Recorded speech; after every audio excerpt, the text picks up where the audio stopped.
Hello, good evening, and welcome to the big debate coming to you live on SABC 2 and SAFM as South Africa enters a new era under the leadership of President Cyril Ramaphosa. I'm Redi Tlhabi. Thank you for joining us.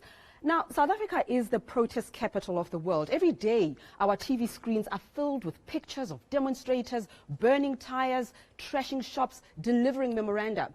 Are we protest junkies, or is this a sign of an uncaring system which only changes when we shake it? Should the police take a tough line against protesters, or should we all be grateful that South African citizens have the courage to fight for a better society?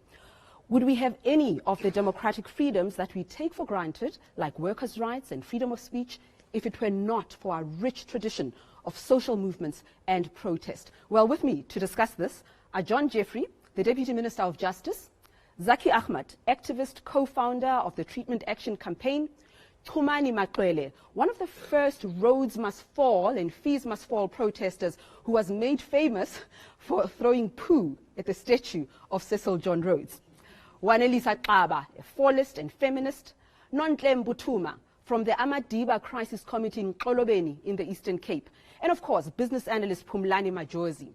And in our audience, we have activists and leaders of social movements from communities across South Africa. Welcome to you all.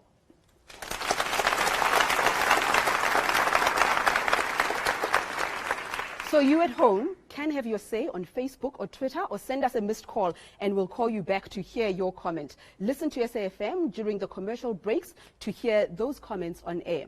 But before we talk about the role of social movements and protest in South Africa, take a look at this.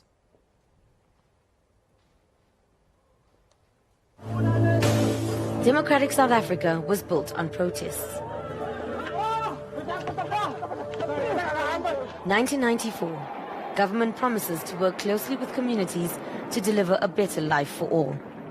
But it wasn't long before citizens took to the streets again, frustrated with slow delivery. Between locals and foreign nationals. A year later, Xolobeni, a coastal village in the Eastern Cape, rich with arable land. In 2007, an Australian company found titanium in the sand dunes, a valuable metal used in cell phones. Nontle Mbutuma lives in Xolobeni. She's worried that mining will destroy their land and livelihood. It's the only small part that has not been taken away from the people. Most of the areas, they've been pushed away from their own land. We are the only community that have access to the ocean, access to the land, everything. Nontle helped form the Amadiba Crisis Committee. They selected leaders from 5 villages and raised their concerns with government. But in 2008, the mining operation was given the green light. They were just drilling in our houses like this, in our fields, and when we tried to chase them away, but they will keep coming back. And even when we report to the police, to everybody, nobody was assisting us.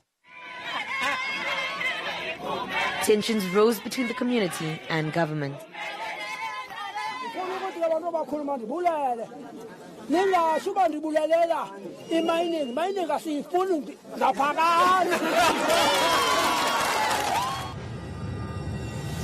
Bazuka Khadebe, chair of the Amadiba Crisis Committee, is murdered in front of his family by assailants dressed as police officers. Really, it was a bomb, the murder of Bazuka. He was a founder of the ACC, actually. Until today, no one has been arrested for Khadebe's murder.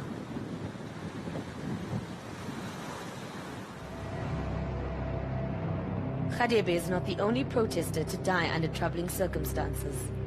Andries Tatani was beaten and killed by police in Vicksburg when protesting over housing and basic services.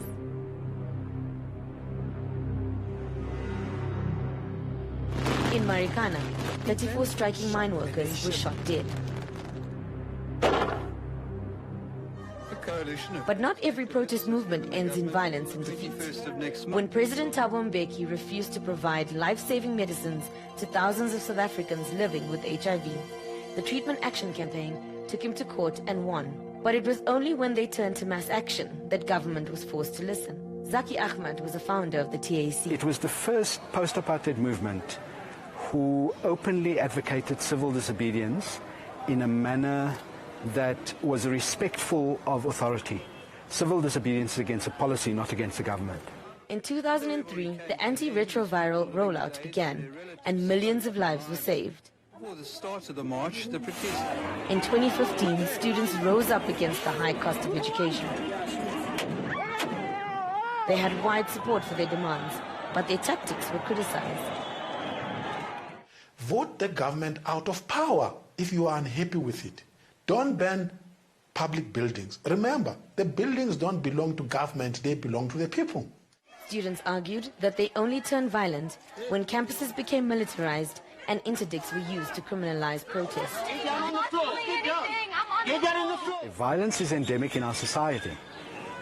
And when politicians and businesses and capital don't listen to people, then the question of violence becomes this. If someone throws a stone at a policeman or a policewoman because the mayor refuses to see them, who's responsible for that violence?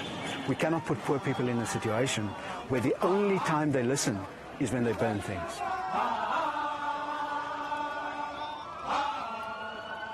There are some cases where government cooperates with civil society. The Department of Justice works alongside activists in its LGBTI task team. Can this be extended? I've just learned that if there is no violence, your struggle is never been taken seriously. Let me start with you, Deputy Minister of Justice, John Jeffrey.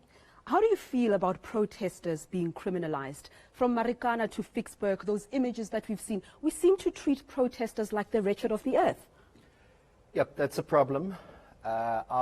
Firstly, our legal system does allow for a lot of community involvement. So whether you've got ward committees at a ward level to work with the councillor, the integrated development plan process, school governing bodies, community police forums, there's lots of places for people to participate. Yes, there's a problem if people are not listened to. And one of the things that President Ramaphosa announced yesterday, it was throughout his speech, was the need to engage with stakeholders.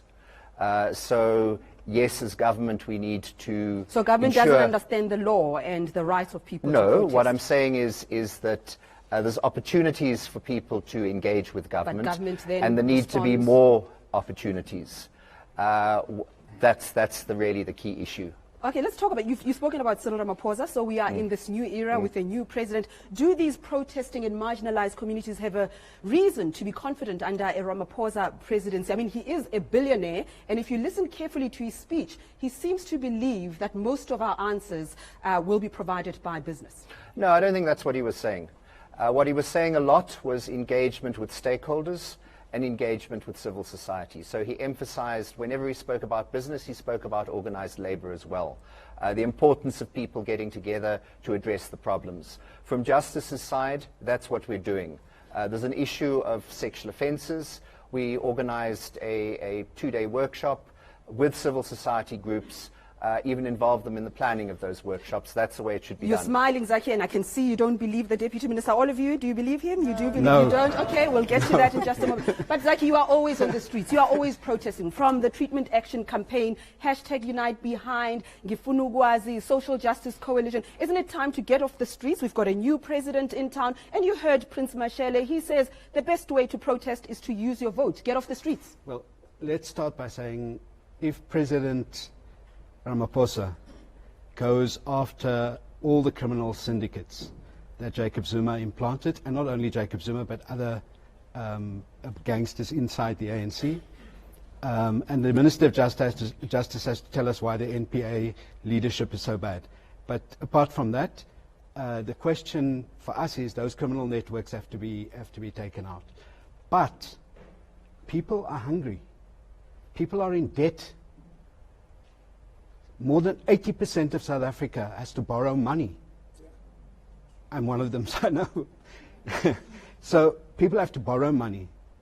And we cannot be in a situation where we don't take seriously the question of race, class, and gender. And in our society, class is constituted by race and also by gender.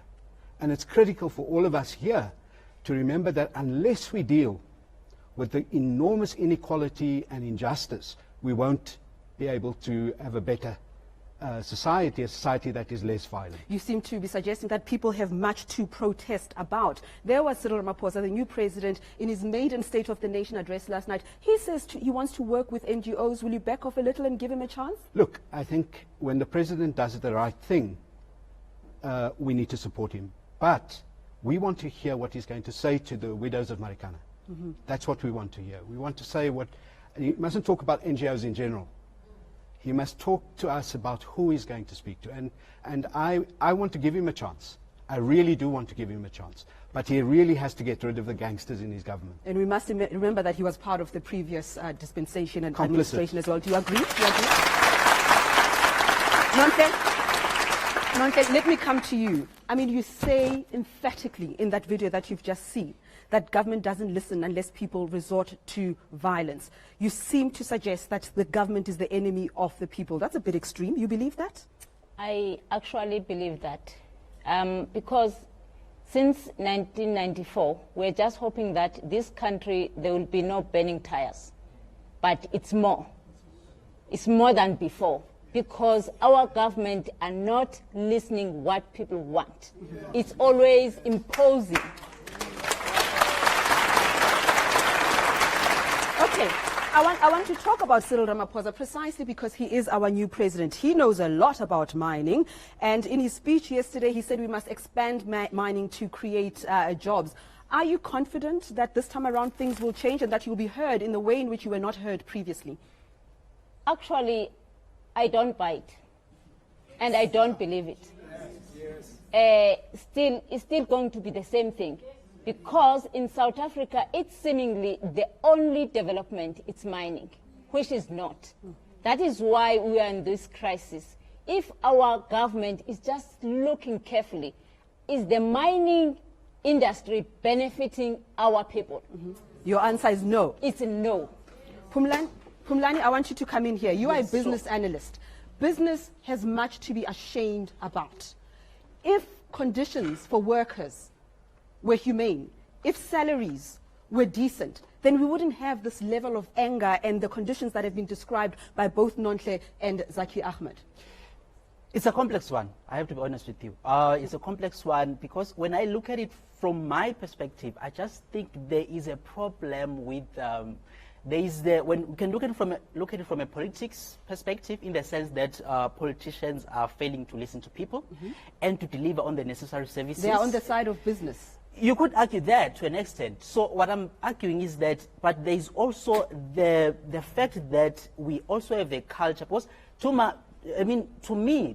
in some situations, I have an issue with the protest where in some instances you find it that only the rights of those who are protesting are sort of much, protected and prioritized. But their rights so are not on. protected if we say that the state is clamping down on them, they're getting arrested, they're not being heard. In what way are their rights of the protesters being respected? My point is this, for example, you tend to find that the people who are protesting, they tend to maybe roll over the innocent people's cars, people who are just driving on the streets and so on. Hold on. So it becomes difficult because you don't want to be... Give me a chance, wait. Yes, give me a chance to speak. You don't want to be... If I am not involved in a protest, right, I don't think I need to have my property vandalized.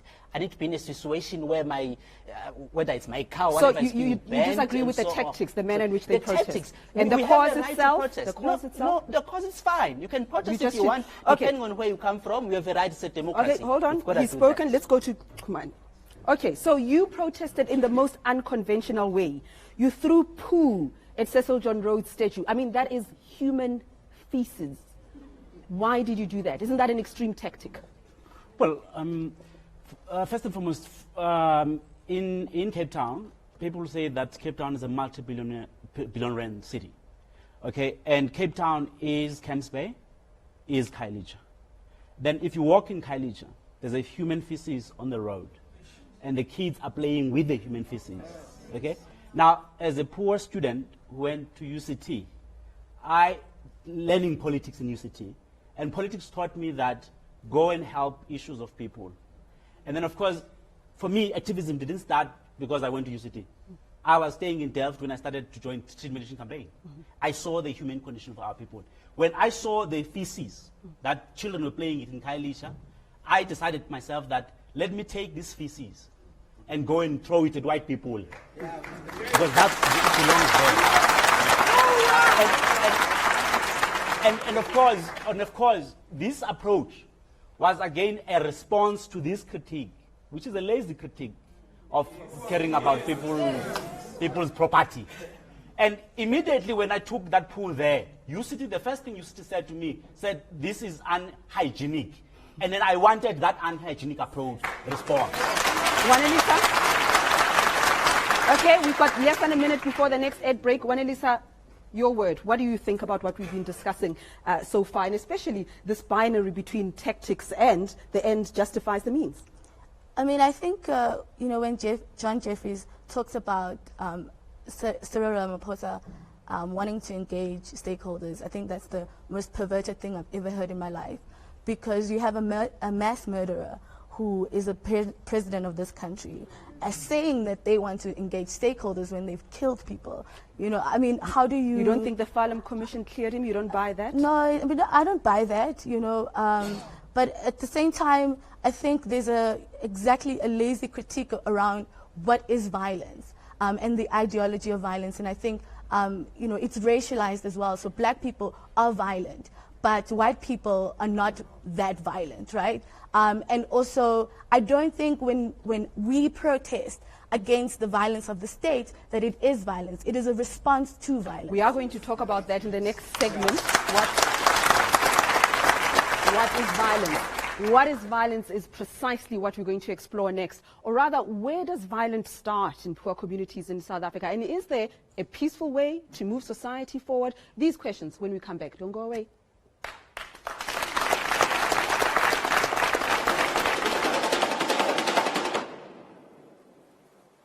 Africa ora ba ka ipulela mo bitwalang ka baka la fona o protest le ge le re le protesta go tsana ka peaceful march abale go ba le kwa le dira di violence mara violence mo to tsa re nya ke re rat mara ke ka mogodo ba mo ba rena ba nyaka go kwa batho ka violence is something that is bad and too much bad. It is not definitely for people. It's like you're living like an animal when you do a violence. Haruru go tsa dia lo ka don't panic ka baka la he lore ba eta pele ba rena ba na le corruption ke ona ne feletseng dira ratho feletse ba dia di haruru yeah then that can so obviously in South Africa and women in South Africa le magiregi. Violence is when white people come into black spaces and they're not allowed. Di haruru go tsa dia lo ka mara jwale ka baka la hore ba eta pele ba rena ba rata kwa ka letang ke ona karabo mara e go sha botho ka la hore o destroy wa dilo tse le re ba rena le tsona. I think you're right, mara mo go buhlangana nayo in the future we will be limited on we dire gore botse ya ka tsana o tsa a tsana o dira dilo tsa violence ma pele ka se hore ba eta pele ba rena ba kwa ka letang because ntse tshileng go ke baka la hore ba le bana maikano a bona hore ba re go shimela setšhaba ba ba faithful mo so go zo bo puelelo a ya siama ka gore wa go pateletsa motho go nna le peletso a kgona go se monate bala ba eta pele ba rena ba kwa ka letang go bolela bona soft aya batho ba go aba theletše South Africa ifanele iyaza amalungelo wabantu bawo violence iphele. Problem ke corruption ye ba tsa pele ba rena ba e ratang nke be se taba tsa corruption a want to go tsa mabotsana go bolela le bona o tse a wa le ba ka se utheletše nke be se corruption ke be dilo tsa mabotsana. But I think it's all about corruption. Yeah. I don't know. Everything you must talk for a thing, not do with fighting.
Welcome back to the Big Debate live on SABC2 and SAFM. Now, we're talking about social movements and protest, and we're trying to understand where violence comes from. I want to talk to some residents from Maryvale, a community built on a disused military base in Ekurhuleni.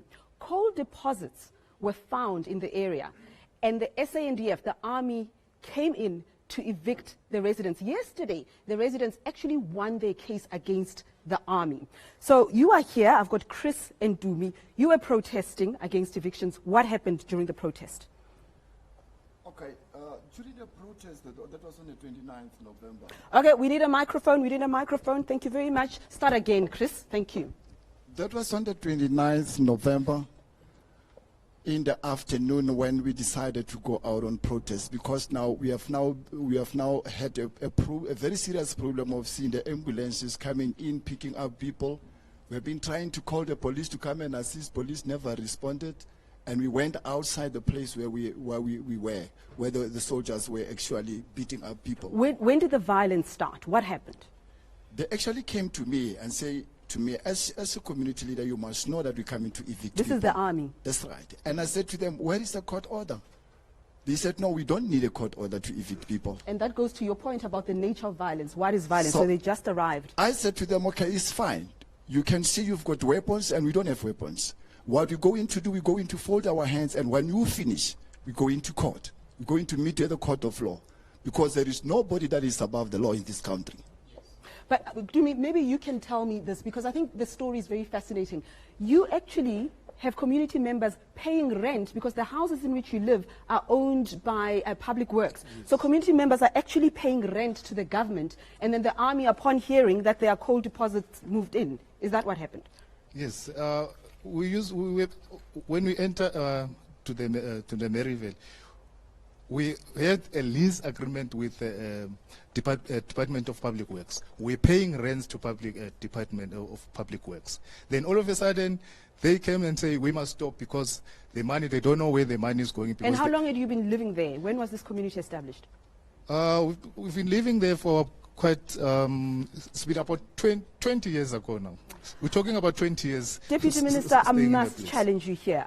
We've seen the scenario. We know about the red ants. You've heard of the red ants, right? Who come in at the crack of dawn when it's very, very cold in winter to evict people. Surely that is a form of violence, and the state is responsible for it. Sure. Unfortunately, I'm Deputy Minister of Justice, so I don't know anything about the Maryvale issue. Okay, we've just told you that. Sorry? Yes, no, you've told me that side. Okay, wait. And unfortunately, I'm the only person from government that you have here, so it makes it a little bit more difficult to respond on those issues. But what I do want to take issue with But are you going to say that people should be evicted in the manner that No, these people were evicted? I agree with that. So just condemn it. Yes, on principle, even though you don't know about. Sure.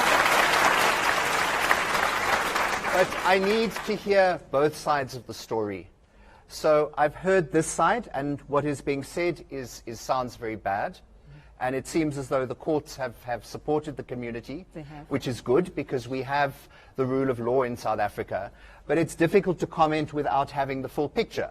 And let me just say on the full picture, in terms of the earlier comment on President Ramaphosa being, I think, what was the comment, a mass murderer or whatever.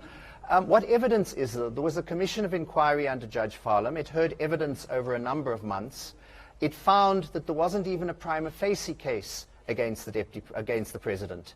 So let's also not distort things. It might be easy to say this person is a killer, that person did this, but there needs to be evidence. And the difficulty with this engagement here is you haven't, if anyone has any justice issue, bring it to me so I can respond. I'll be able to respond. Well, we have brought one to you, and you yes, said this is not a justice issue, though. It's a land issue. We have as government passed. Will you support the prosecution? If there's unlawful action that has taken place, yes, there needs to be prosecution. And yes, those people need to be disciplined if they're working for the state. Okay, Zaki, let me bring you in here. Where does the violence come from? I mean, and where do we locate courts in this whole struggle that is being run by social movements? Well, I think there's not a person here who's not familiar with violence. And the first type of violence people will experience is hunger. The second type of violence people will experience is when they get robbed, going to school. Pregnant women not being looked at when they're in the hospital, or their babies just getting dropped. A careless society in which, at the heart of it, as we're speaking now, one of my comrades, Vuyelwa Mati, her sister was murdered by a boyfriend. So we have a system where the combination of racial violence, of patriarchal violence, and of capitalism, on the other hand, destroys people's being.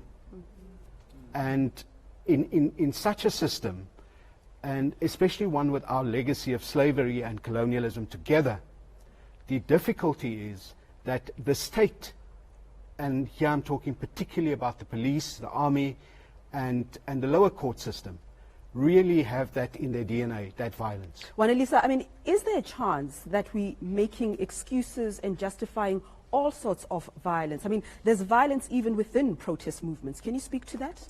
I mean, I just want to backtrack because I think being black, breathing as a black body is violence, because we are living in a white supremacist society, and that erases your whole being. And so we need to be very honest that currently in South Africa, we're living in post-apartheid apartheid. It's not a democratic society, and that is violence, right? So as a result, do we then accept or justify all sorts of violence? I think that it's all encompassing. It's not just physical violence. It's psychosocial, it's spiritual, it's everything, right? And so when the ANC take over and they become the gatekeepers of white supremacy, which is violence, they then become a militarized state that does things like that, and then they continue the violence. Capitalism is violence. Okay. All right. We'll hear more from our audience members. When we return, we also hear from the new president, Cyril Ramaphosa, and we ask, once again, what role there is for activism and protest in post-Zuma South Africa. You're watching The Big Debate.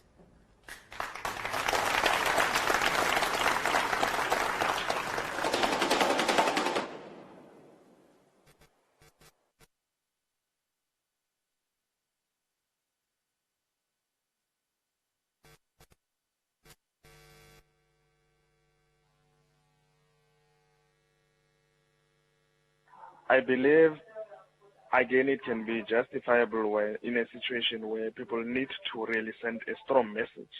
I think the violence is too much time, so I think much people to help to another people.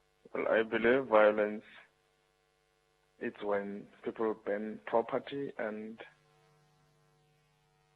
it's justifiable when someone does violence to protect themselves against someone who may harm them. Yeah, violence, I think you're right, Mara.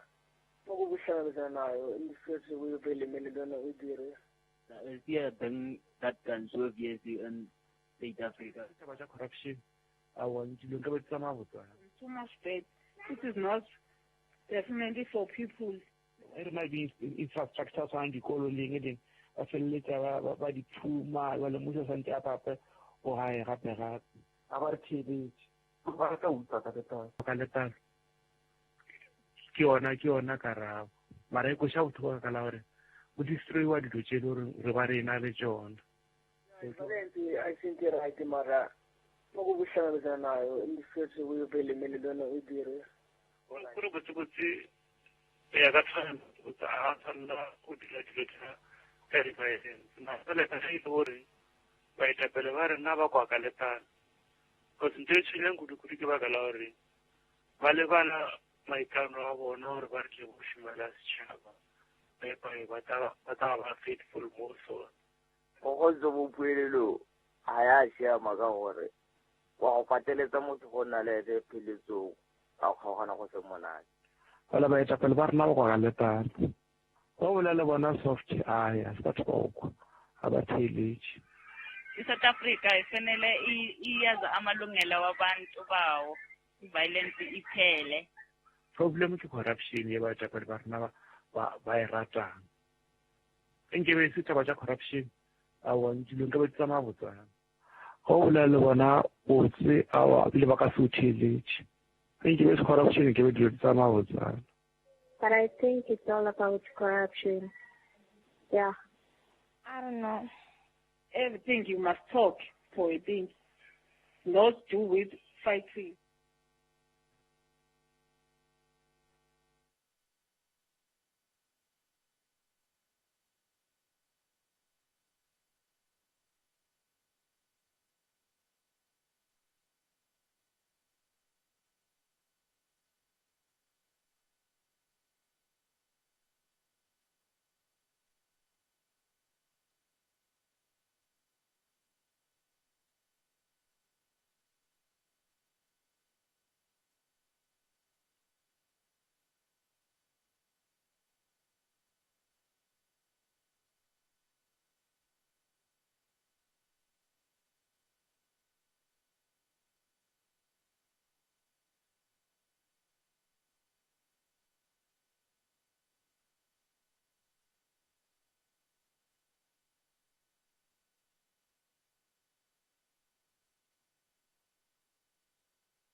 Welcome back to the big debate on civil society, social movements and protest. We're live on SABC 2 and SAFM. We're also live on Facebook and YouTube. Send us your comments and join us for a second hour of the discussion online at 8 p.m. Now, social activism doesn't always require protest or confrontation. Let's listen to the new president, Cyril Ramaphosa, reaching out to communities in his State of the Nation speech.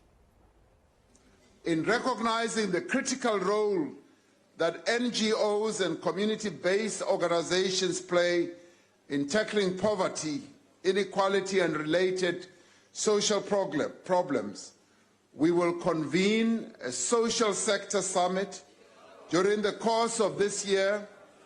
Among other things, this summit will seek to improve the interface between the state and civil society and also address the challenges that NGOs and community-based organizations face.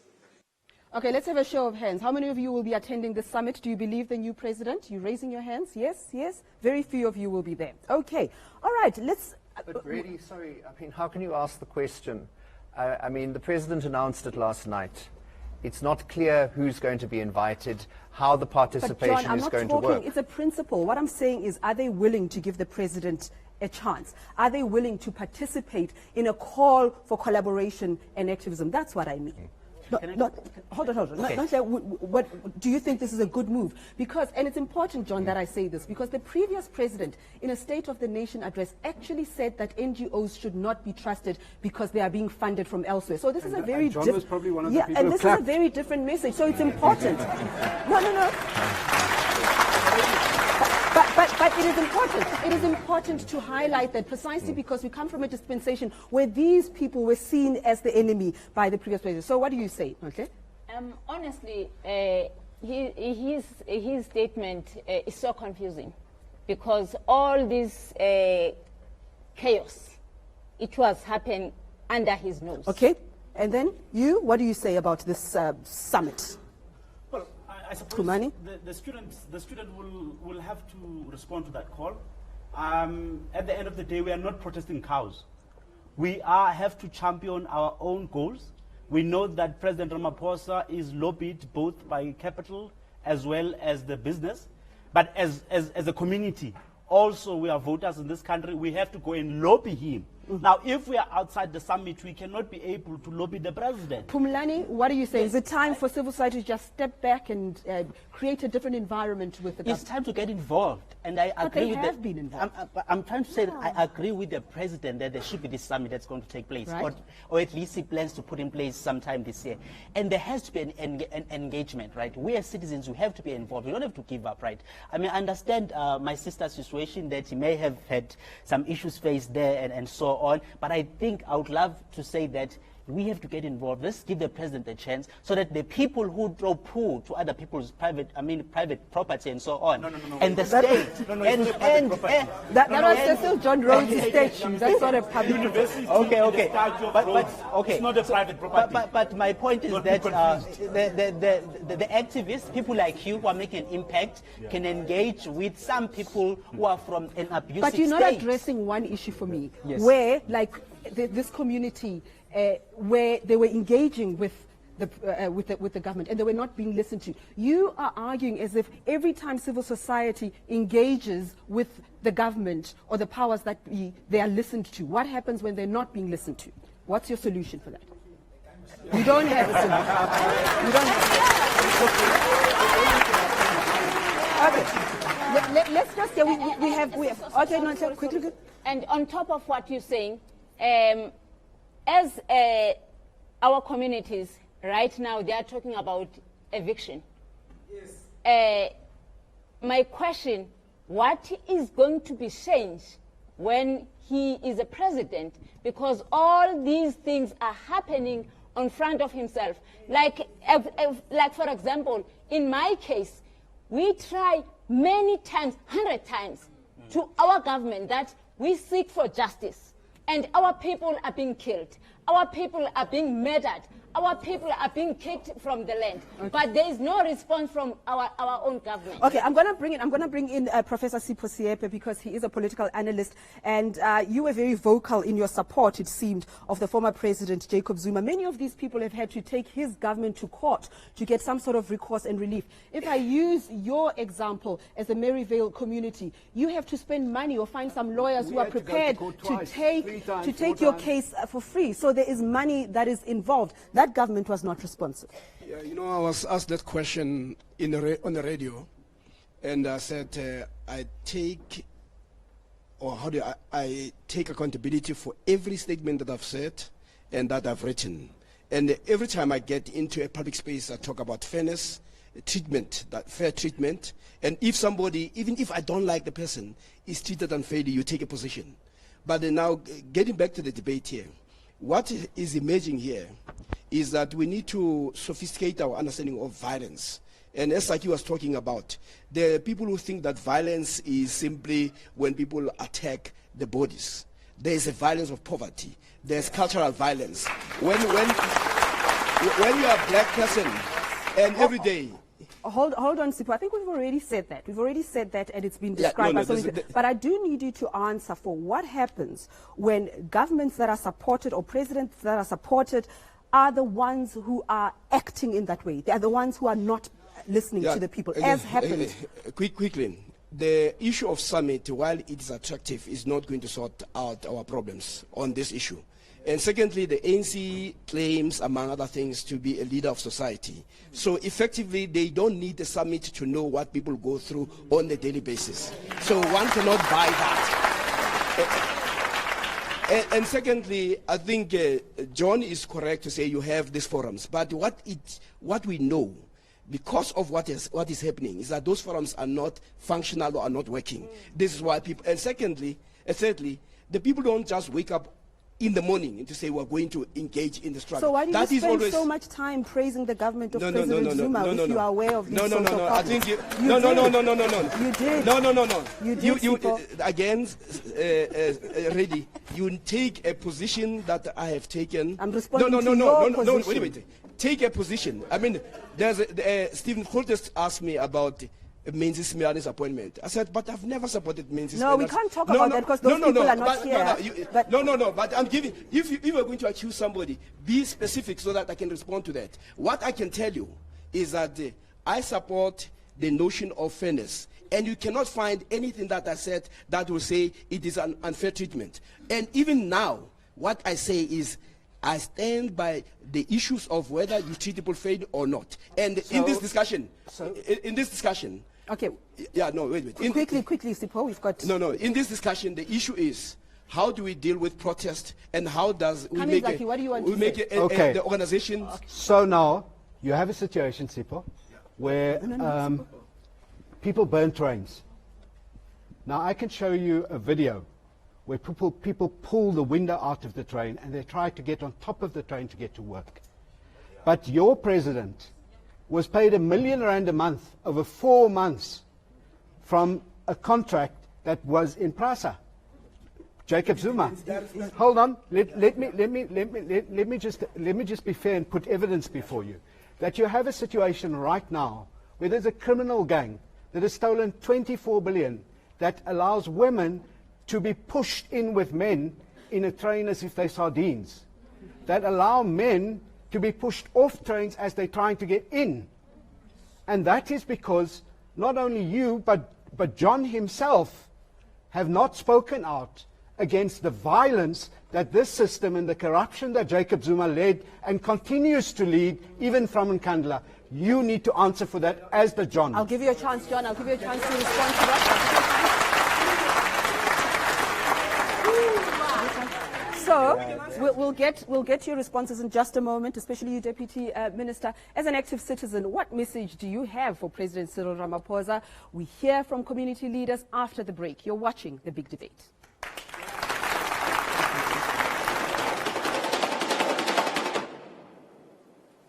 I think the only way to solve South Africa's problems is through our votes. We need to vote out this ANC government because they've grown arrogant and they know that our protests will never bring about any change. We still vote ANC as happy as we are with them, and especially in our small local municipalities.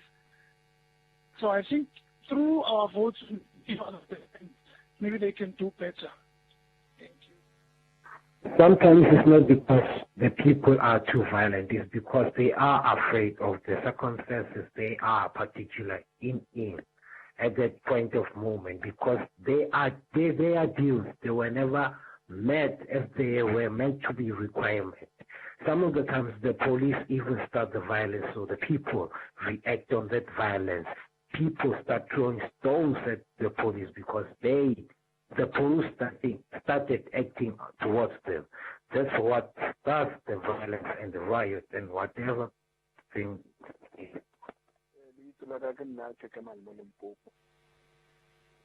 Batho ba ba berekang mmuso ba ba leng ka mmuso ba ba bushang ba swana ka mokana ga bona ke selo sa ka se ya leng.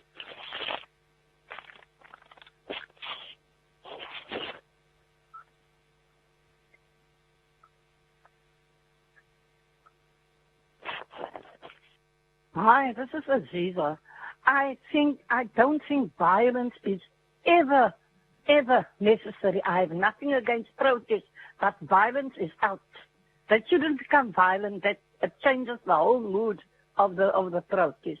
Protest fine, no violence. Thank you.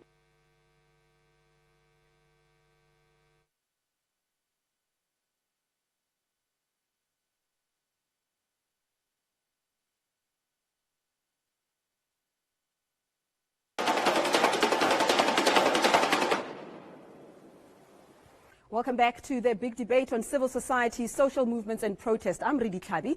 Now, the National Development Plan calls for us to be active citizens and to make our voices heard and to take actions to improve our lives. So, what will you be doing in 2018? Do you have a message for the President and his cabinet? Let's just start here. You are from Marikana, am I right? What do you want to say to the new President? I am Tumeka Magwangana from Marikana. After 5 years of the massacre, there is no change in Marikana. We are still living in poor conditions, as if we are not living next to the mines. Cyril Ramaphosa got shares in Lonmin, but he never protected the mine workers. I want to ask him, how is he going to protect the South Africans in the hands of the policemen? Okay.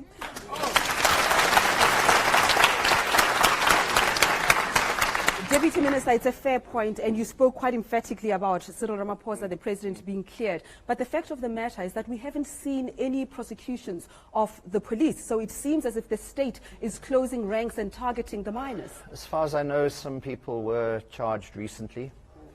Again, I don't have all the facts of that. That's a problem.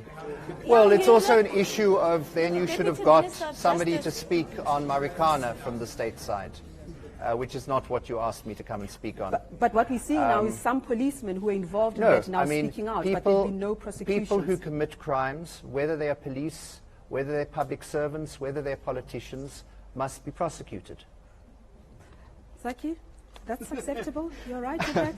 All what I can say is, I wish, what I would like to see is President Ramaphosa going to not Sea Point beachfront to jog, but to go walk with the people of Marikana and to go and walk with people. But this argument constantly that, I would like Deputy Minister John Jeffries to have the facts at his fingertips, because that's what a minister does, especially in a justice portfolio, when there is no justice for people.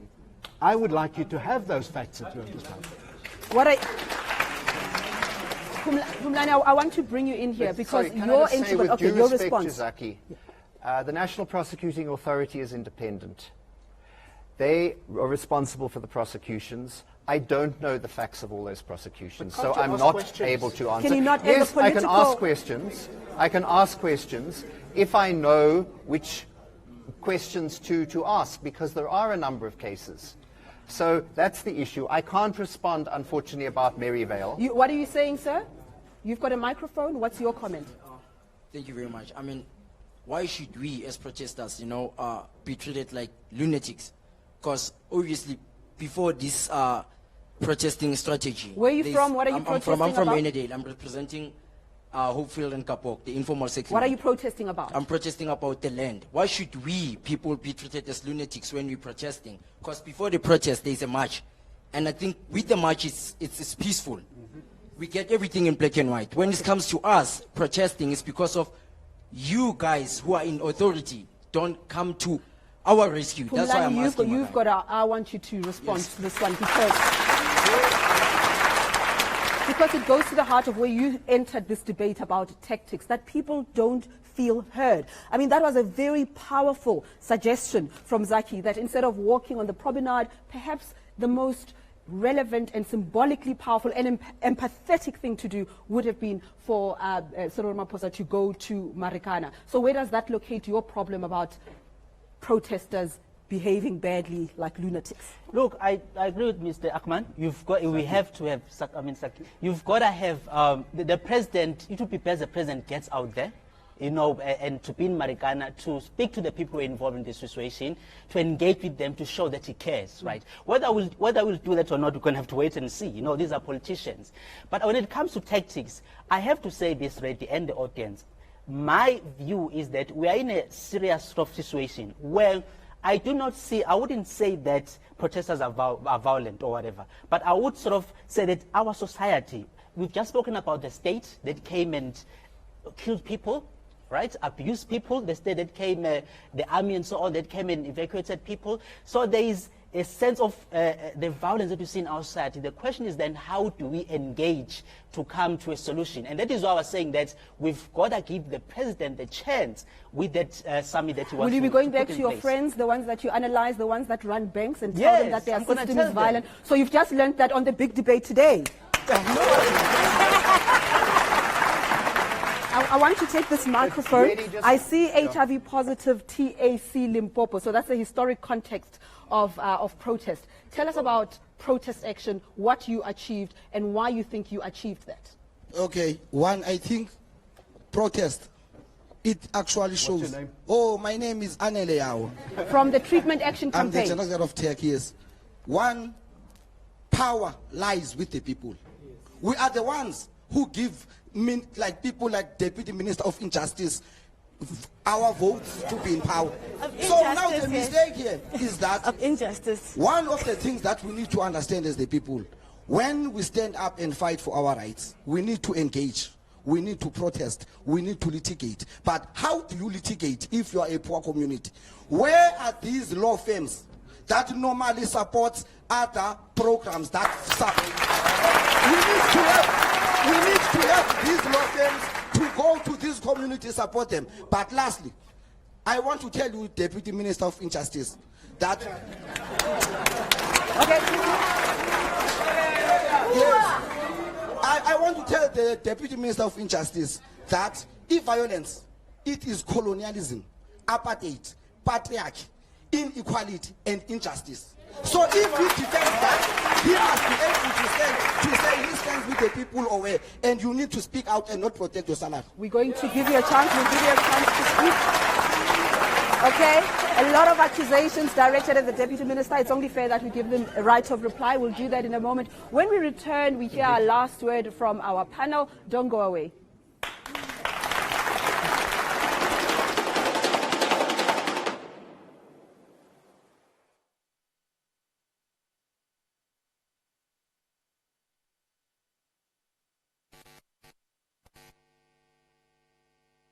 Violence is always appropriate. When you need the attention, when you want to be listened to, you just be violent. War is necessary. The conditions of war are necessary for peace. So if you don't engage yourself in battle, no one is going to listen to you because it's peaceful. Why there is peace? Why should be? Peace does not really show that there are problems. So war shows that there's a problem. Disagreement shows that there's a problem. So we engage in war, we get your attention, and then we sit on the table, we resolve. ANC engaged in war with the apartheid government, ESS engaged in war with the ANC government, everything got resolved. We need to wage war to be listened to. Thank you. I do think violence is quite necessary. Because when you look into the difference between the poor and the rich, that on its own, it's injustice. Okay, my name is Marielle. So what I think is justified is that when people protest, they protest because they're angry, and they protest because mostly in violence is when the government understands it. Like for instance, where I stay in a small community. When you don't have water, we're not even told that water is going to be switched off because they're fixing the pipes. They just switch off water. And people stay close to 3 to 4 days. And then in suburbs, they're even given warnings that in so days, you people could come late for water. So easier way is for people when they violently protest, is when it's real. Like here, we have a clinic here. They close up at 1 on Saturdays. And then they told people that we have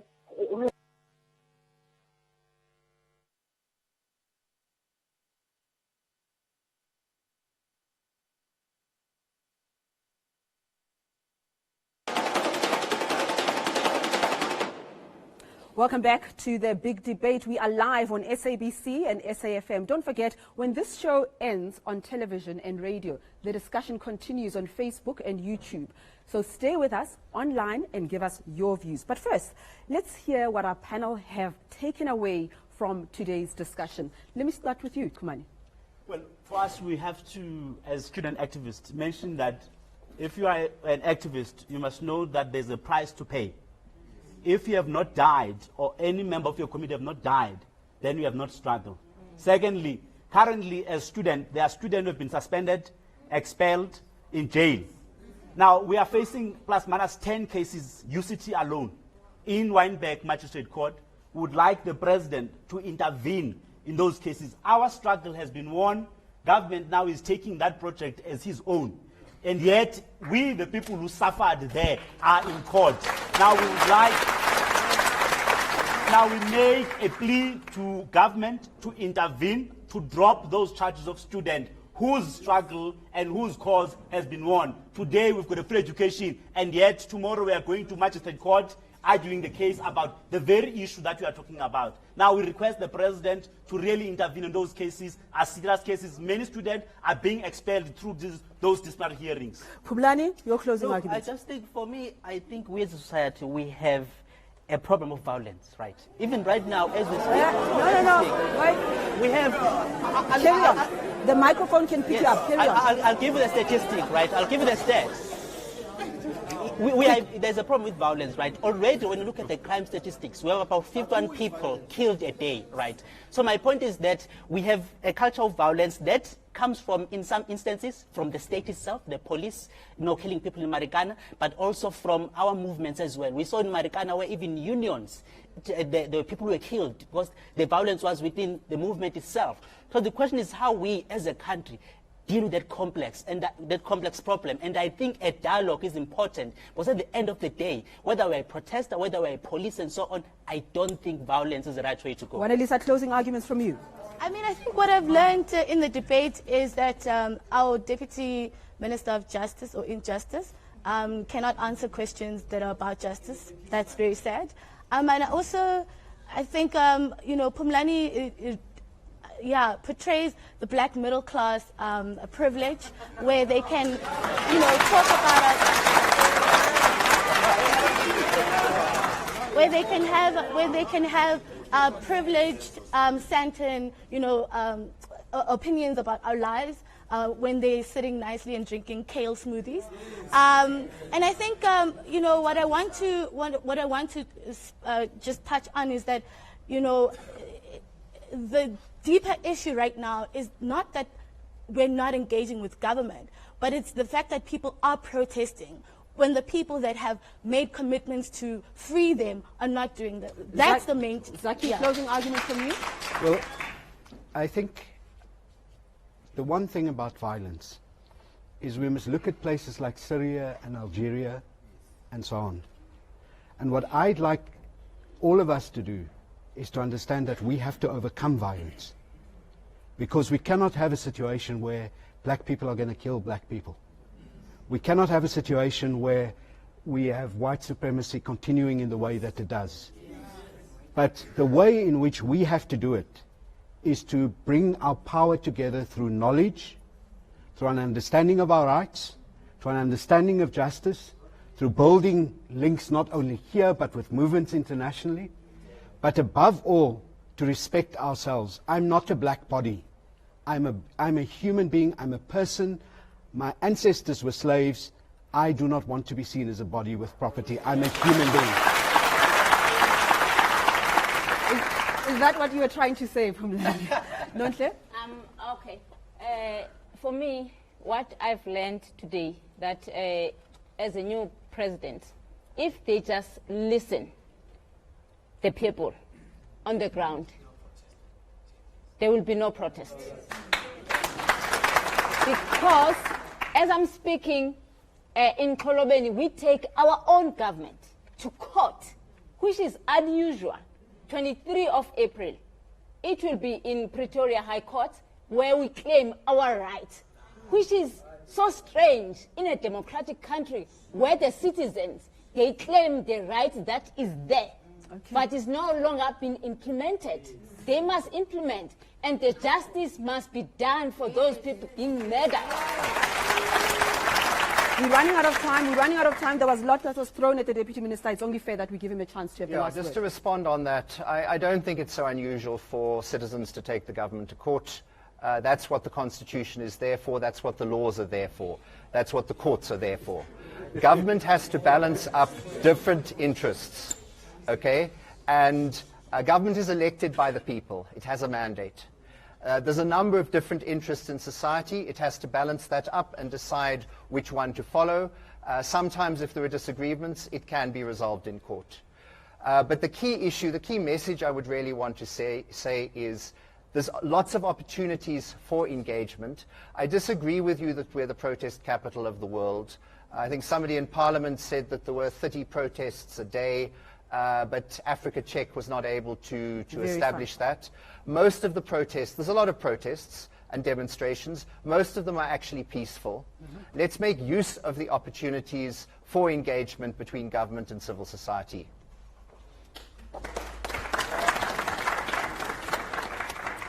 Thank you very much, Deputy Minister of Justice. Is the new leadership willing to work with civil society and community leaders and to actually listen to our concerns? Must we continue to mobilize to hold them accountable? Will there be more Marikanas or Maryvales? You decide. Thank you for joining the big debate. Stay tuned on YouTube and Facebook right now for another hour of this conversation. Thanks for joining us. Goodbye.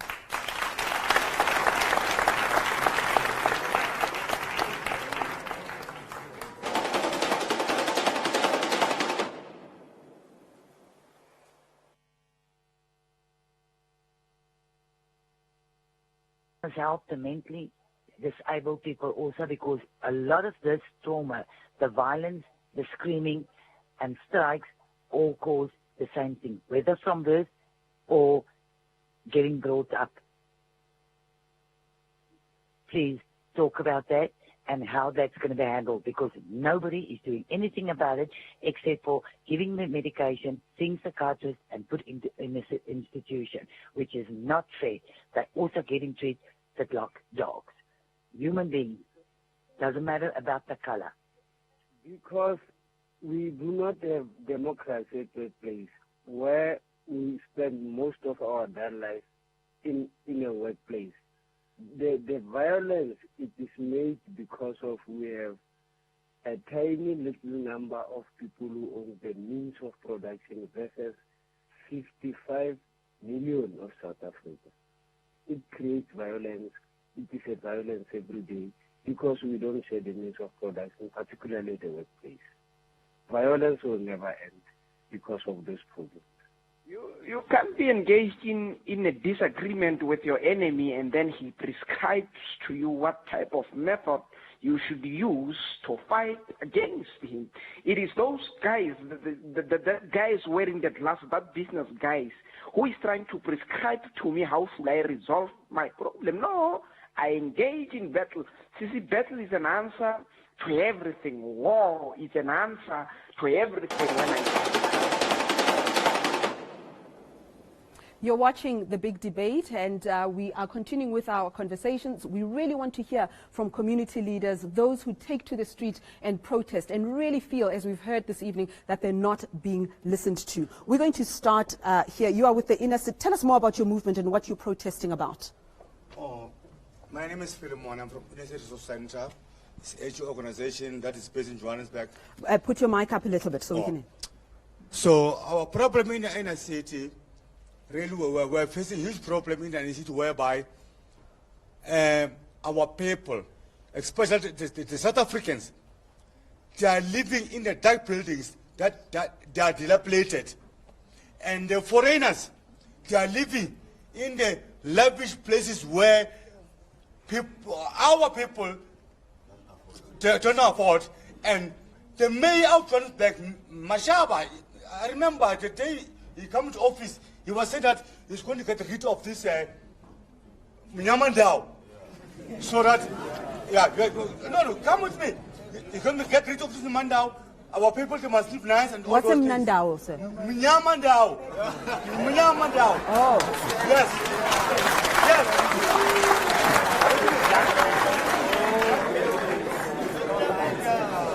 So now, to us, our surprise, because we are there in a city, what do you call? We are in a city forum. We are following each and everything, all the steps that's there by the city. Mashaba now is creating more Mnyamandao.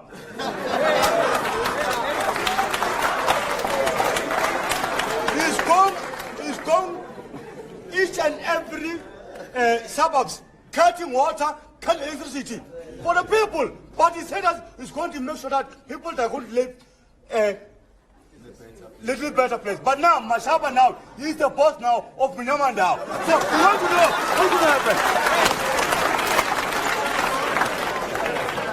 You know, Zaki, I saw you shaking your head there. I saw you shaking your head there when he was referring to foreign nationals.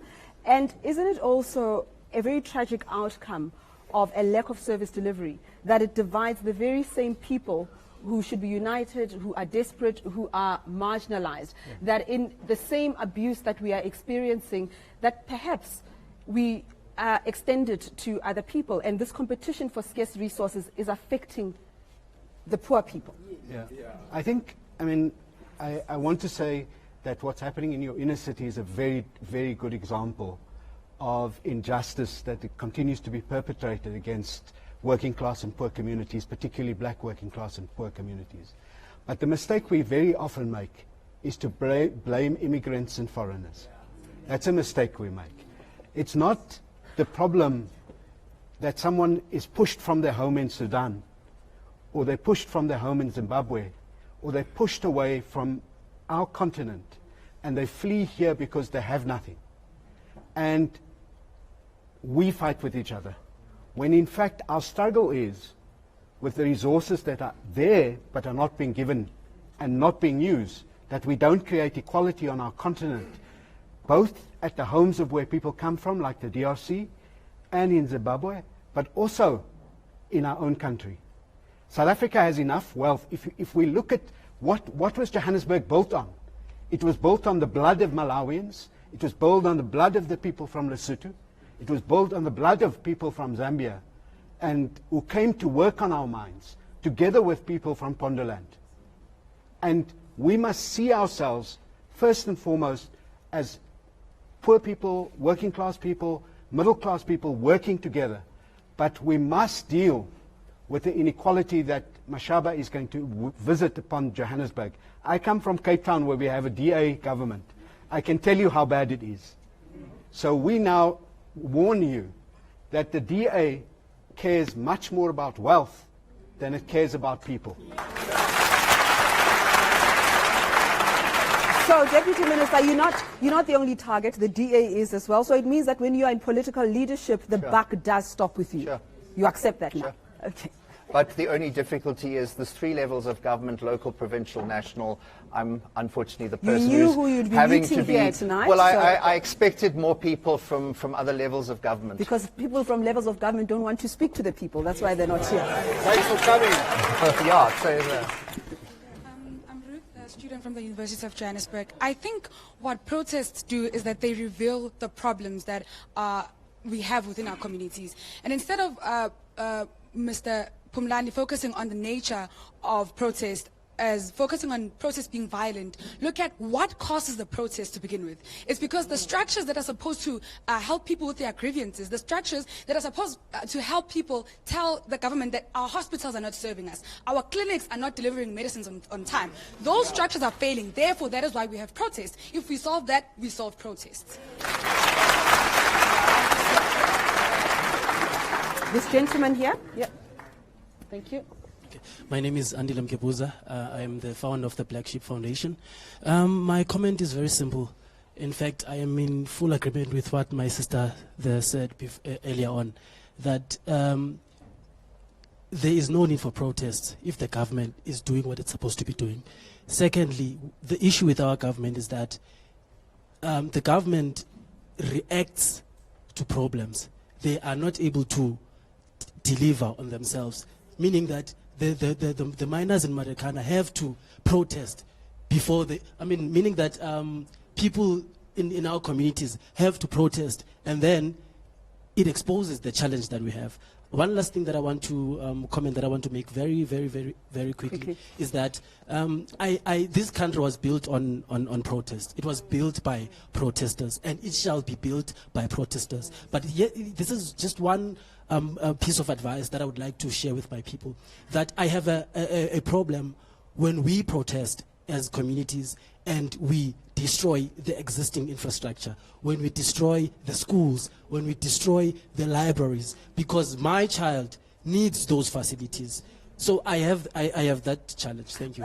Kuman, I'm going to pick on you, and you, Annelisa. I'm going to pick on you for this one, because doesn't he have a point? When you burn the library, you lose a library. When you burn a clinic, you've lost a clinic. When you burn a school, you've lost a school. So who has the last laugh? Yeah, I suppose, this is what we did in Rhodes Must Fall and Fees Must Fall. All the protests that we did, particularly UCT, we never banned anything. Up until when we took a shack, we built a shack, because we had no property, we have no accommodation at UCT. We built a shack and we put it in front of the university. And the university brought the police, okay? And of course, conditions differ. I can't speak for young people in, for example, in Wusu, okay? Whom the very first violence is the fact that they don't have the first property. And of course, I don't say to them, go and ban clinics. It's not good, okay? Any activist knows that. But at the moment where police, when you protest peacefully and they come to you, like what happened to us, we built a shack, the university called the police destroy our shack, and then the next thing people ban, out of anger, out of frustration, they ban a school bus, you know. Now, there's always something that causes that which people do. First, we didn't ban anything up until the police came shooting on us, private securities beating us, and then people ban stuff. But any community leader here, there's no community leader here takes people to ban buses. But shouldn't we then, shouldn't we start having a different conversation then? That if our expectations are that the police are going to come in and do what you've just described, that even when they do that, we don't destroy that which belongs to us. You're saying that at that point, when it reaches that point, there's no longer room for that kind of negotiation? I suppose this is what Comrade Zaki is saying, that we need to have education, okay? It's very hard. I mean, I worked during Zaki information campaign. It's very hard to have a logical debate with people who are already angry. But I'm saying to our comrades, it takes a skill, it takes knowledge to control a crowd of angry people. But our aim and objective in the future is to, as leaders, create small cells of people, whether 10 or 15 people, as and when people protest violently, we stop that and guide people towards a particular direction. Wanelisa, I do want your response to that, because I mean, I think there's three things. The first is, you know, I've written a lot about the ideology of violence, and you know, it's really, really difficult to of course, negotiate when the oppressor, in this case is the police, boot is on your neck. So I think, you know, I wouldn't characterize that as violence, but I would characterize that as a response to state violence. And, you know, I always say, you know, within the UCC context, when we were protesting, that when we talk about decolonization and destroying the current system, it's a very spontaneous thing. It's not something that is premeditated. And so when we set up a shack at, you know, at UCT, and then there's police violence, you know, the intention to take down the paintings of colonizers is not only a response to state violence, but an instant, you know, a political moment of decolonizing and recognizing that the structure. Aren't you being too lenient on protesters and refusing to acknowledge what in South African lexicon has come to be known as criminal element? For example, when people start looting shops, where does that locate violence? Where does that fit into the kind of protest that you are calling for? My personal experience with the student movement is that those elements, first of those elements were at universities. They were planted by the university. They were planted by the state. So you have a lot of footage. You have footage at CPUT where police and private security were actually the people who were wrecking the property just so that students would be labeled as violent. And so there's always like a third element in which the people who are organizing have no control over, because you don't know who's going to come in. But the third thing is around the gender nature of the way in which we protest. So a lot of my criticism, self-criticism and criticism of the movement that I'm from is around the patriarchal and violent masculinities within the Fees Must Fall movement, which then took elements in which when people are protesting, they would enact very, very violent masculinities, and they would deviate from the script. They would deviate from the script. In what way? You know, I mean, you know, there were times when, you know, we would protest, and you know, we would say to people, okay, this is what we are going to do. So I remember there was one time we were in a strategic meeting, and we were talking about, you know, this is our strategy. We don't have enough numbers to shut down a university, and so we can't shut down physically. And there were some students who went and threw poo at an exam venue without the collective, you know, knowledge of everyone else who was in the strategic meeting. And so those are the things in which, you know, black cisgender heterosexual men within the movement would refuse to listen to women because they're women, right? So there's a gender element around it. I mean, Zaki, I feel very strongly about this issue. I really do. I feel strongly, especially when, as black people, we protest against racism women are there protesting this racism that is affecting men and women. But when it comes to sexual violence, the very people who feel strongly about racism hardly ever join us. They hardly ever join us. So protest against patriarchy and sexual violence. Where do we start? You are a guru of protesting. How? He's always on the street. I suppose I'm talking about intersectionality, being aware that the rights that the right that you are fighting for doesn't excuse you from fighting for and embracing other rights. Right. Look, I'll give you an idea. There was a young black lesbian woman from Khayelitsha, Zoliswa Nkonyana. Yes. You may remember that. Yes. And she was brutally murdered by men in the community. And there was also one woman who was part of the group who killed her. And the important thing to remember there is there must have been 72 court appearances. That's how well our justice system functions. 72 court appearances. Dockets getting lost, this getting lost, that getting lost. At every one of those protests, at every one of those court appearances, there were more than 100, 200, sometimes 300 people. And the irony of it is that apart from Free Gender, which is a black lesbian organization mainly based in Khayelitsha, which has 10, 15 members, the majority of people who actually went to the protest were straight black African people. Now, the vision that we get is that the people who beat up lesbians are black people. And yes, it's true. Black people do beat up lesbians.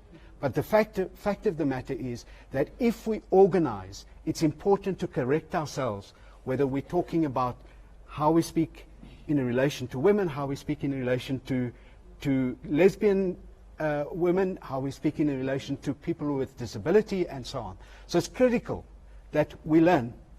I have what I call my grandfather face, which is the patriarchal face that my grandfather gave me, which is when he used to throw a glass, when the glass wasn't cleaned properly, and you give him a glass of water and he'd throw the glass of water. Sometimes I get that face, and I feel ashamed of it. And it's important for men, for those of us who are men, to reflect on that, not only in protests, but in our daily lives. It's a struggle, and we as black men, we have a double duty to make sure that we stand to defend our own bodies, but the bodies of every person, irrespective of race, class, gender, sexual orientation. And speaking of sexual orientation and identity, Deputy Minister, I mean, you have a task team, LGBTI task team, and I mean, I'm wondering, is that a way of engaging? How do we fix these problems that have come through? Tell us a bit about it. It was set up, I mean, it was in the time of Minister Khadebe, and it was a response to requests from relating to the murder or the rape of lesbian women in particular. So a national task team was set up of government and civil society. It's generally praised. The UN Human Rights Commissioner praised it as an example of good practice. One of the issues is a rapid response team to monitor the cases in which LGBTI people are the victims. And I think that is a good opportunity for engagement. But the one issue I wanted to raise, I think it came up earlier in the debate, is there are a number of structures set up at different levels for communities to use. So whether it's ward committees to work with the ward councillor at a local government level, whether just let me just finish. Let me finish. Which ward council works properly for people? Let me finish if I can. You've got these structures. Why are they not working? So it's not saying, Zaki, that they are working in all cases. You've got an annual integrated development plan meeting at a ward level. Why are they not working? Khumani, Do you know why they're not working? No, I mean, well, I think some of them would work, some of them don't. Khumani, I take my hat off to you for ensuring that the statue of Cecil John Rhodes was removed at UCT in 2015. But there's still one in the But gardens. why, yes, in the gardens. I mean, but why did it take 21 years after democracy for that statue to go? People. Because that was a symbol of colonization. What was the SRC at UCT doing before then? Were they taking that up? So what I'm really saying is, I think as South Africans, we tend to have a problem where we sort of leave things if we're generally not too unhappy, and then It's only when we get really angry that things get taken up. Hold on. You're touching on something. Your reaction is fascinating to me because you are now challenging this accolade that has been given to Khumani. You're saying he didn't bring that statue down. It was a whole movement. Oh my God, how? I think how would he have done that? Okay, so what do you take exception to? I mean, I'm not starting a war between you. But I mean, it's a whole movement. It's a whole movement of diverse people, of queer people, of trans people, of black women, of black men who took that statue down. It was not him. It couldn't have been him. It's like I'm deliberately going here because this is I'm why. in exactly the same position. Because where people will say to me, "You tack." Yeah. There were a lot of you. There were lots of people, and that's the tragedy. That exactly the point that both people in the media, they love individuals and they love the story of a great leader. So Cyril is going to save us. Cyril is not going to save us. We have to save ourselves.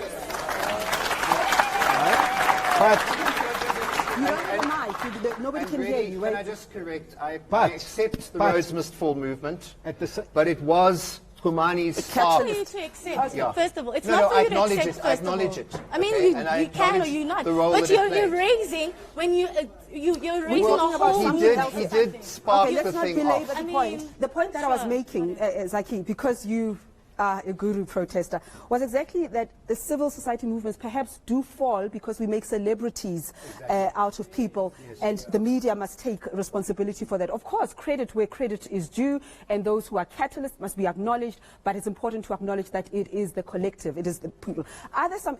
Nonhle? Okay, yes, my deputy minister here just touches me, because when we are in a movement, in a collective, it's always, they always make as individuals. Yes, they individualize. That is why right now the fees must fall. It's just a tick in the box. And we must ask ourselves why the fees must fall. They were just taken on the street. And what was the root cause? Because the government is not spending the money where it's needed. It's spending money where it's not needed. Did someone say Ngandla? Who's saying Ngandla? Are you saying Ngandla? Okay, let's just go to the back here. Hear some voices. I'm interested to hear voices of young women who want to speak this evening. Grandfathers like you, absolutely. There's the microphone. I talk? Yes, you can go ahead, please. My name's John Clark. I'm a social worker, and for the last 16 years been working with the Amadiba community in the Wild Coast. For the last 5 years, I'd worked with ATA in protest against e-tolls. And I want to just ask, and I honour you, Deputy Minister, for being brave to come and face us. I've gone grey with frustration at the failure of the court system to be a level playing field. And, that term that we now use is lawfare. Warfare, they say truth is the first casualty. In lawfare, it becomes a hostage. It means that the state, with its superior use of taxpayers' money, is able to hold us and hold the truth hostage for, it's now 16 years on the into Wild Coast Toll Road. For 16 years. And we're now still seeing an attempt to try and impose this development against the sensitivities. We've tried the engagement. I've visited it. So our frustration is, in this new era under Cyril Ramaphosa, I believe that he understands the Bill of Rights. He was co-responsible for writing it. They do not belong to the government. They belong to people. And it's so frustrating to me as a social worker who's also there honouring the Bill of Rights to see people rise up and then get shot and killed because of their attempt to try and claim those rights for themselves. So I just hope that you're going to now set a new tone in government as to how they deal and use the courts as instruments of justice, not of lawfare. And look, John, I know you don't represent the Ministry of Minerals, but you are a representative of government, and I must ask this, perhaps it's an ideological conversation. When you take the case of Golobeni, and I know there was another case of fracking, I think in the Karoo, right? When the government argues that we are under pressure to grow our economy, we're going to create jobs, new industries from tapping into people's natural resources, the people are saying, look, there are many ways of creating that. It doesn't include the mining. You can't impose a certain solution. I've worked on the radio. I've heard middle-class South Africans saying, we need jobs, our economy is not growing. But how is that more valid than a desire to hold on to your identity, to your way of life? How do we strike a balancing act? Does the government just say, we're talking to that mining companies in Australia because we want the money, we want the job, we're not listening to these archaic people who want to not move on and get into the 21st century? As you said, I'm not the Minister of Mining, so the exact facts of what happened. No, I don't know. With respect to the audience, John, that's why I said yes, it's more an ideological, a broader conversation around where yes. you've got people and that's their land, but that's their identity. From government side, there's different stakeholders. They need to be listened to, including Australian mining companies. South Africans. Okay. It's we govern for the people of South Africa. But within South Africa, there are different stakeholders who have different interests. It's a question of listening to all of them and then taking a policy decision. But some stakeholders have more influence and money than others, and those who don't have are not listened to? Well, look, when it comes to Parliament, for example, everyone has the opportunity. Don't get excited. If with legislation, if communities of people are not listened to, then those bills can be struck down. I'm very curious to hear your answer to this, because you are an analyst, you interact with business, and you seem to be, what shall I say, very accommodating of business. A situation like this, people were killed in Kolobeng. Yes. That war is ongoing. The Ministry of Minerals has been there to listen, but ultimately outsiders prevail because pursuit of economic benefits. How do you see this in a South Africa such as ours that has high unemployment, lethargic growth, and all of that? You see, there's a big problem with government, and I would be honest with this, right? I'm not to be critical of you, Deputy Minister. I'm just saying that in many cases, you do find that, and this is an agreement to your point, that you do find that some big businesses, they will have an influence on our government, right? In such a way that they shape the policy of how things are getting done in their favor. So that is the case. And it's so true in many countries around the world as well, where government works its business and business has an influence, in how things are run. And I think that's a defective system. It needs to be addressed to ensure that if people are saying, no, this is a private, it's our place, we've been here for a while, we don't want to be, our place to be, we don't want to be moved for some sort of big corporates' purposes. So money should not trump. Yes, that's exactly my point. We shouldn't have that. So the moment you find big business working with government, I detest that, and it frustrates me. And I think we as South Africans, we need to speak strongly against it to ensure that people there in communities, they don't get trumped by some big business deals with government. And we also have a situation where politicians themselves, whether in the DA or the ANC, themselves have investments in those businesses, and we are talking about that. So how do you mix your system so that you have politicians who don't have some business interests? Because if the moment you have that, the moment you build the political system, you're going to have a problem. Okay, let me start. You are? I'm Simpiwe Zwane from Tembelihle Crisis Committee.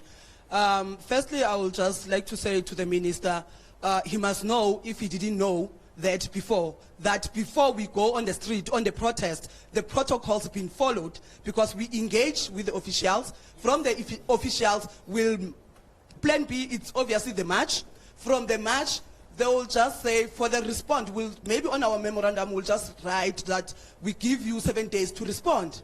And then they will just send a response on one sentence to say, we acknowledge your memorandum. From there, we'll have to sit for 6 months. After that 6 months, we are the ones again who need to write to them to say, we are the ones again who we need to write to them and say, what about the response? The issues or the crises are still there within our community. Tell me about your crisis. You are Tembelike in Mpumalanga. At Lenisha. Tell me about your protest. What were your grievances? Our grievances since from 2002, service delivery. We wanted to see Tembelike being informalized as a township, living in good conditions with electrified housing, sanitation, and everything. Like everyone in suburbs. That is what we wanted. We only fight from 2002, only last year, where we managed to get an electricity from our government. And they didn't put the electricity because they wanted to. It's because of that violent protest that took place. And again, another thing that I just want to say to the minister and Pumlane there, to say, you won't understand. Yes. When I'm saying to you, I'm hungry and your stomach is full, then you won't understand. This is what I'm talking about.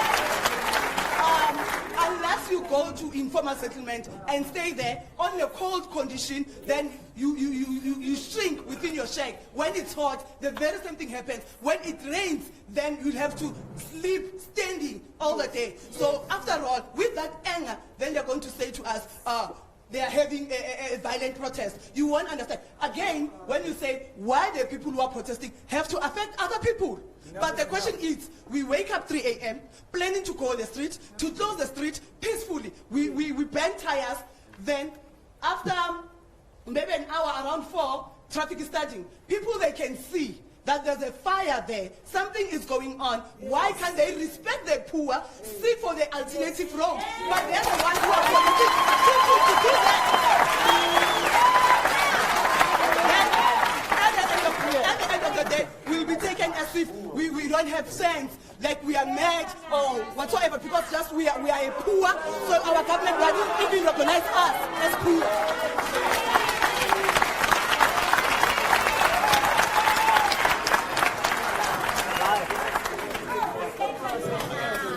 Hold on, we've got to. Again, I'm picking on you. You are representative of government. Shame, man. Look, can't we defend him a little bit? We can. Well, at least you and me to defend him. No, hold on. We're having an honest conversation because you've raised a whole lot of issues. And as a person who lives in Gauteng, I'm reminded. They sent a white man to come answer for. I'm reminded of Life Esidimeni. Yes. I'm asking this question with utmost compassion. That when the government, you are inside the government, what are the obstacles when you've got a local sphere, provincial sphere, national sphere? People are outside voting for a particular party. You have a government, whether it's local, provincial, or whatever.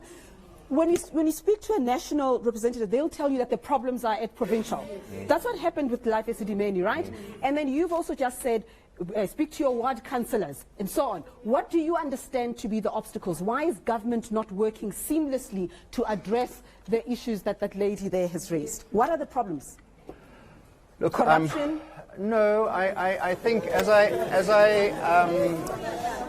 I don't know the issues of no, I mean, I've asked him a question, let him answer. I'm sorry, but let him answer. This is about Joburg Metro, as I understand it. You know, it's not. I don't know every area in the country. I would give him a chance. It's going somewhere. Okay, carry on. I mean, if you knew which communities, and this is mainly people from Johannesburg, then why didn't you get somebody from the Johannesburg Metro to come to respond? But anyway, on this issue, I don't know the issues. It is wrong if you... That's why I'm asking you a generic... But John, this is the mistake you're making. I'm not asking you to address specifically everything she is. I'm talking broadly that when people protest, whether against local, provincial... The question, I suppose, is why is government generally not working seamlessly? Look, I think the problem, generically, because I can't respond on the particular issue, there would be plans for electrification, for example. There would have to be money, funds for electrification. Those should all be set out and made available to people who want them, who should be then able to see, this is when my community is going to get electrified. So that's what should be happening. As far as people to approach for information, the one is the ward councillors. Okay.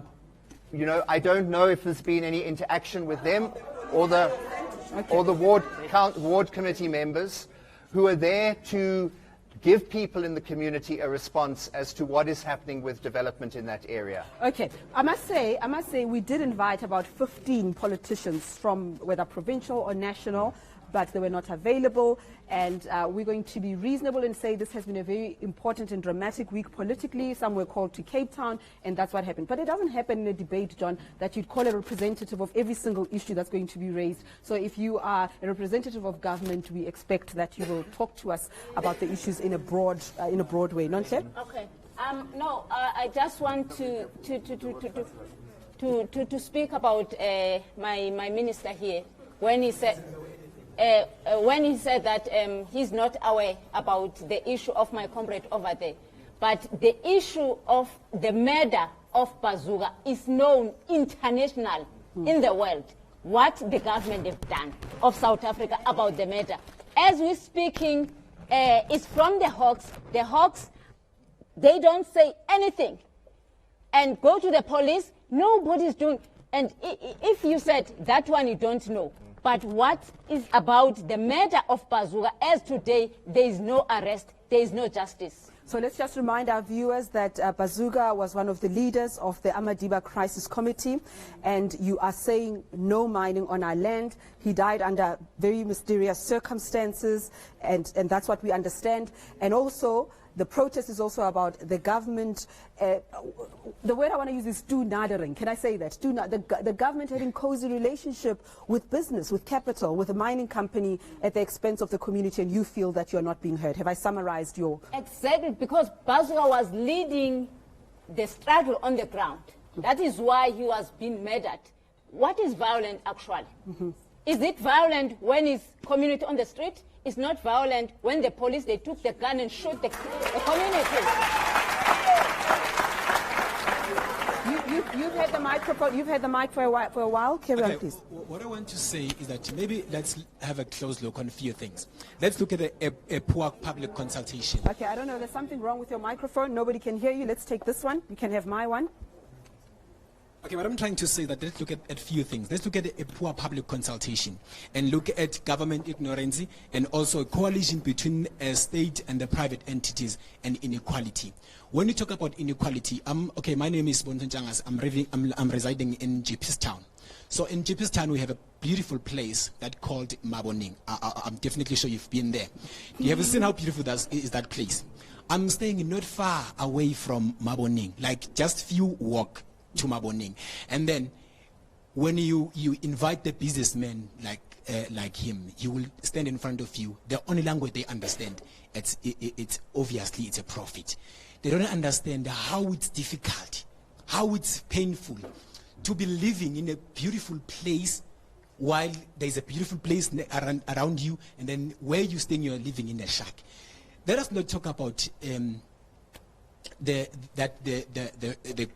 education is free. Education is not free yet. Because something is free is unconditional.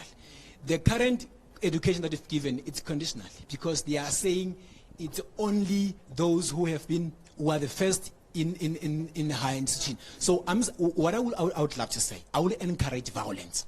I would say if it means that let's call Donald Trump and the North Korean president to give us the nuclear, let's go for it. We need that because... Okay, I do want to, Nonhle, again, I'm picking on you now. I do want to go to something else that you said in our introductory insert, because I think it's fundamental. It is very important, and we haven't dealt with that. Did I understand you correctly to say that because you opposed mining and what the government wished to do in your area, there are ways in which you are being punished? No service delivery, no investment, whatever it is that that you accuse the government is doing. Are those the results or the consequences of standing up for your land, for your identity? It's very true. Since we fight against the imposed development, because when you never ask, you call that it's been imposed to you. And the results of that, we are no longer part of the South African state. There is no services. That's the punishment right now as we're speaking. Because go to any offices of government today, you talk about Amadima Crisis Committee or Korobeni, they said those communities are anti-development because we don't want their own agendas, because we know that at the end of the day, what they want is to make profit and put us in shacks. That is why we said that we have a right to say no.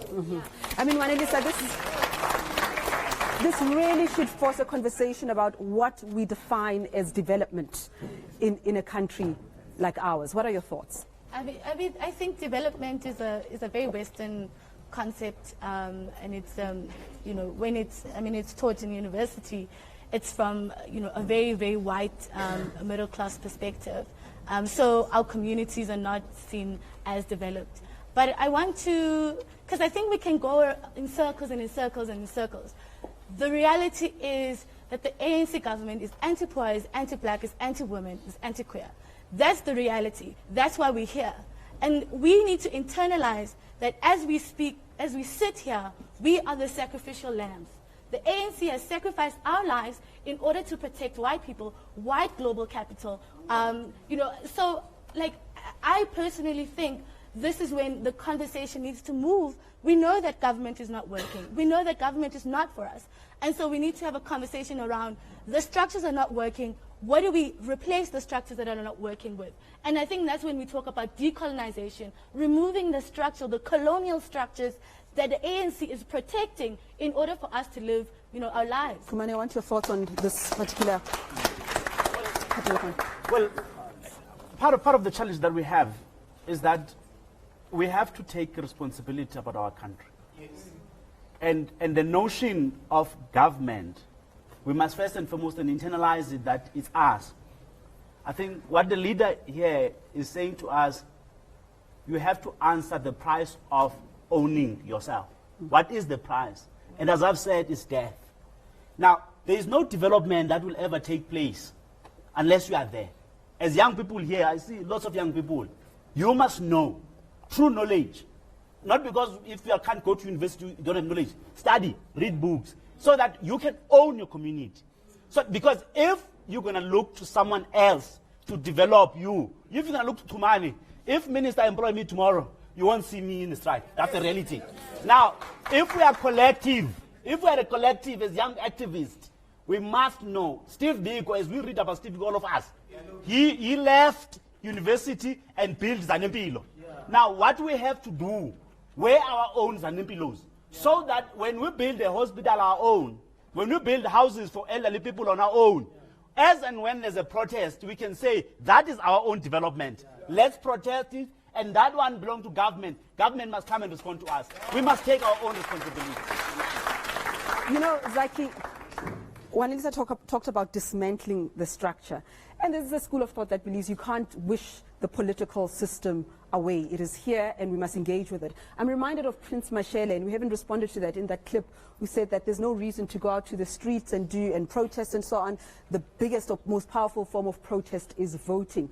Clearly not, because administrations and parties change over and over again, but the structural problems remain. What are your thoughts? Well, democracy is that's a very impoverished way of looking at democracy. Democracy is about knowing, understanding, being able to speak sense, informed sense, knowledge, and so on. Democracy is about participating, using your voice, using your body. It is about actually, in different ways, getting to understand that Parliament is actually the last form of where things happen. We as a society need to build a new form of politics, because political parties, in the way that they operate, the first minute you get a new president, people jump ship. At the moment you can't find anyone who supported Nkandla or anyone who supported Zuma. Or anyone who supported Thabo Mbeki in the arms deal. Right? Now, none of those things. What we have to understand is unless you take the power yourself, unless you build the knowledge, things won't change. And that is the work of 50 years of 100 years. It is not the work of one day. And governments think in terms of 1 day, 5 years, 3 years, and so on. We have to think much longer than that. But we cannot wait that long. I mean, I'm just standing here thinking, how are you going to resolve Xolobeni? Do you think this issue will ever be resolved? The issue of Xolobeni, I think is going to be resolved. But it will be not going to be nice. Fire by force. Who said that? Because it's more than 20 years that we say one thing and no. But this no, our government never take it. Because their interest is to make profit, not to take care of human being. The human being does not exist on this state. I mean, John, would you be willing to make a public commitment to compel your colleagues, yourself even, to meet with the Amadiba Crisis Committee, to talk to them? There's a lot of hurt, a lot of disconnect. Will you take this message to the new president? Definitely.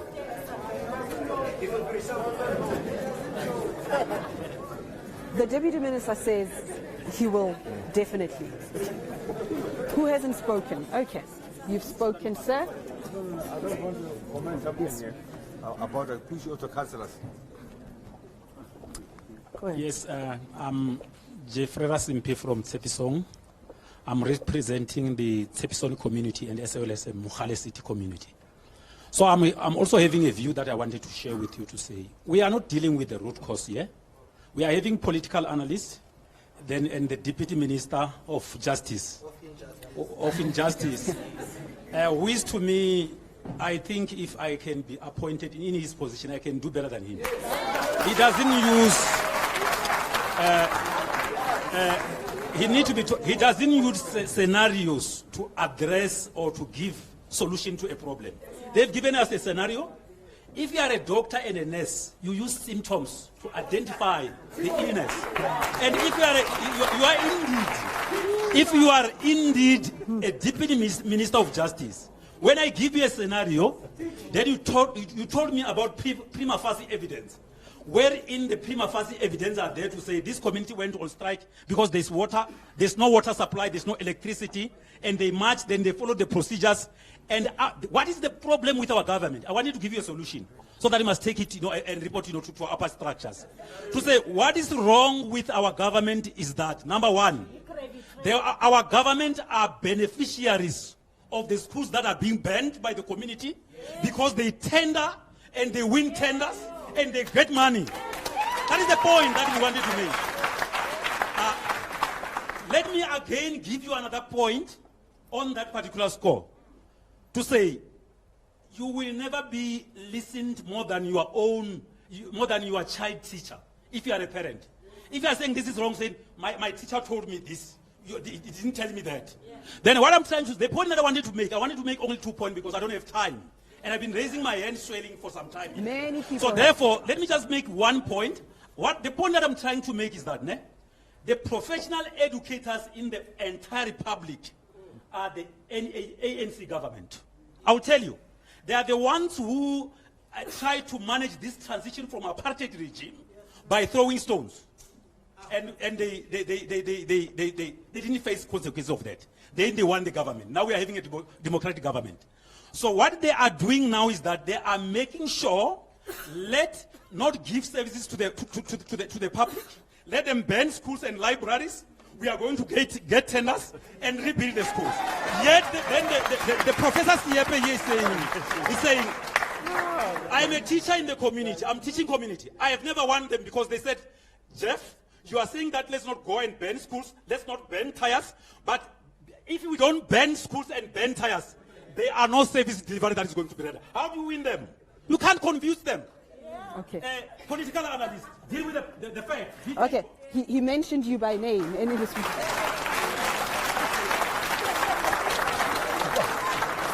thought I'd never give you the mic. The question that was raised is why does it take so long for a democratic government to understand what should be obvious. And it's not like the issues that are raised are not known. They are known. But this is where the issue of protest comes in. That people go to the street because there is less listening or no listening. And John, while you keep on talking about the structures, I agree that they exist, but they are not effective, they're not efficient, and they're not working. What we hear here is that we need to find new forms of engagement. And simply relying on ward councillors and all that are not performing, it's actually a problem. But let me also say, the issues that he has raised, if you look at some of our writings, have been always about decolonization. But the problem is, ideas on their own are not going to change anything. It's only through mass mobilization that things will change. If you talk about issues of justice, it's not that people, even under apartheid, did not know what justice was. They knew what was unjust. But it was only when people began to move to the streets and say, we're going to change it. So the notion of struggle and the notion of protest is a legitimate expression that says we are unhappy. The question that needs to be said is that now how do you respond to that? The police are not an answer. We know that from our history. Yes. But also we can't use the forms that had failed. And I think what we tend to do is that we tend to say, but these structures are there. But what you hear here is that they're not functioning, but also government is not listening. I think that's a big one. Disengagement from the people. I'll give John an opportunity. I want to go to this lady because you've been whispering gravy train, shouting gravy train. What do you have to say, ma'am? My name is Thandi Wemashia from Schubert Park. I'm the committee member. I'm sick and tired, my sister. I'm very sick and tired. Sick and tired, she says. I'm very sick and tired. Our government doesn't want to listen. We've been doing a protest, marching, barricading, all those things. We give them memorandum, we give them everything, but they don't want to do anything, no answer. So how are we going to stop the violence? They're captured, that's the answer. How are we going to stop the violence? No, it's not. Okay. We've got a court order from the Constitutional Court. And our government is not doing anything. The Constitutional Court ruling is on our side. We have to go back to where we were staying, in Schubert Park. Now we're staying in a temporal place. And they are harassing. Forced eviction as well. Yes. You're forcibly removed. And they are harassing us. If they want to do, for instance, what you call comrade, to come and do the audit, they are coming 2 o'clock in the morning with the metro. We've got the kids that they're supposed to go to school. We've got people that are supposed to go to work, but they don't care. They knock on our doors like we are criminals. That is violence. So in return, we are going to do the same thing. We won't stop.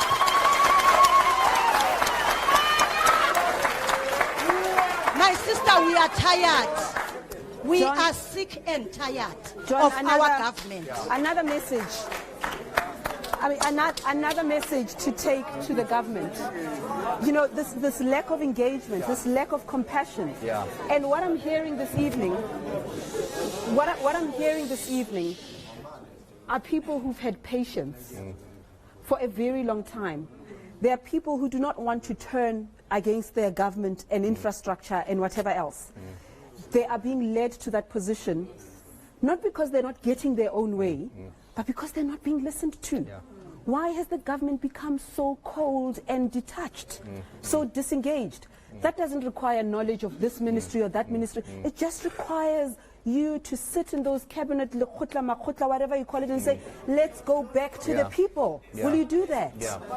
No, definitely. If I can respond. If John can respond, please. Definitely, and there are numerous engagements that people on different levels are meant to have with their communities. Everybody in Parliament has a constituency. I have a constituency, it's in Richmond, KwaZulu-Natal. I go there. The issues that people are raising are definitely problematic, and I agree with Professor Siepe's point that we need to look at new forms of engagement. We need to look at correcting these problems where people feel they are not being listened to by these different levels of government and these different structures. So, quickly, we're running out of time. Basically, my comment is on how the judiciary reacts to the protesters. My argument is that the legal system itself protects the elites. That is true. Because every time when students, workers, communities go on a protest, the first time the corporates or the government does is to run to court to get a court interdict. I've never come across a case where court interdict was actually denied against the big corporate or the government. So every time the rights of the people are being put on the line, they're being told that, hold on for a moment, let these guys continue as if nothing is happening. Second, we need to understand that 90% of our judges in the country are white Afrikaners judges that were there during apartheid. Can I respond on that one? Can I respond on that one? No, that's not true. The only thing they know, how to treat a black person is we know. Exactly, you're disputing that. I mean, and also even the interdicts. I remember even some marches last year where the police tried to stop the marches. Even the courts have struck down. Let me say this to you. Okay. Two quick things about that. Okay, if there's one institution that where people have actually been put through the mill, is judges. I'm not talking about magistrates now, right? Magistrates are a different question. They've been there longer. But every judge that is sitting at the moment in our courts have been through the Judicial Services Commission, and they've been questioned. And for the first time, we have a majority of black judges. We still have too few women judges. And we still have too few judges that come from a working class background. And so at that point, there's just a little disconnection there. In the rural areas, you may have many of the old magistrates, black and white, that survive and are very cruel. You still have judges today, like Leslie Wynekove on Bromwell Street, who we had to deal with. But generally, our judiciary is not, it's people who don't have resources. Corporates have resources and they go. And the judiciary responds on the basis of facts in front of them.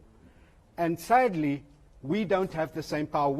A bunch of us chained ourselves to Delil's office because she wouldn't get, for about 8 years, people have been struggling to get sanitation, decent sanitation in Khayelitsha. There's a court case coming up in the Equality Court on it. Now, we chained ourselves to I was one of about 20 people who got chained. We were taken to court. We were convicted. Those of us who convened it, they want to give us 250 rand fine. We said, no, we're not taking this fine. The High Court decided a couple of weeks ago that when you convene a protest and you haven't given notice, you should not be criminalized. That was undoing an apartheid-era law. Yep. That you should not be criminalized. So what the court said here is that if Sis Nonhle organized the protest tomorrow without giving a notice, she should not be criminalized. That you shouldn't get a criminal record for it. We broke the law deliberately. We were prepared to face the consequences. We were not going to run away and say we didn't do it. We were prepared to go to jail. But we would be what I would term political prisoners, not criminals. Okay. So, and I mean, I'm looking at your case as well. The court was on your side. The historic Grootboom case in housing, the courts were on the side of the poor. We've run out of time, but Deputy Minister, a whole lot more has come to you, and we want to give you the final word. And I suppose trying to find out, did you feel the pulse of the nation through this audience here, and what are you going to do about it? Yes, I mean, thank you to everybody that raised issues. I'm sorry I didn't have the specific detail of particular matters. But there are issues I want to take up. So, Polobeni, Maryvale, and there are other issues. I'm fairly accessible. My number is given out. People can... Well, look, you know, there's also politicking going on. So there was anyway, let me not go into that, but that was a commission of inquiry that made recommendations. So that also needs to be looked at that. But from my side, I would like to take up as much as I can of the issues that people have raised. And I think the bottom line, though, is still the question of let's look at better forms of engagement so that people, when they have issues, can get listened to. I must just say that we try very hard here on the Big Debate to get an eclectic mix, a diverse mix of people. Politicians don't like to be in forums such as these. We invite them, they cancel on us, some legitimately, some not. I must thank you for coming through. He flew...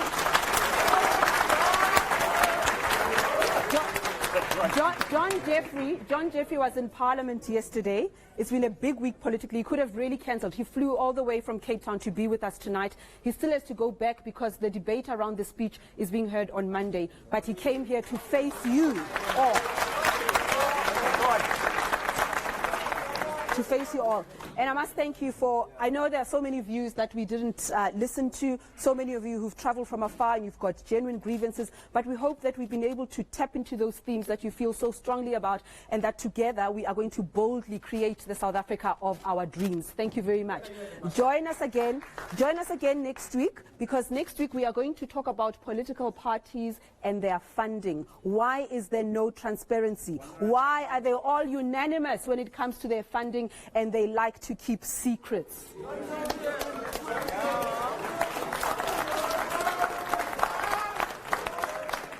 Thanks for coming.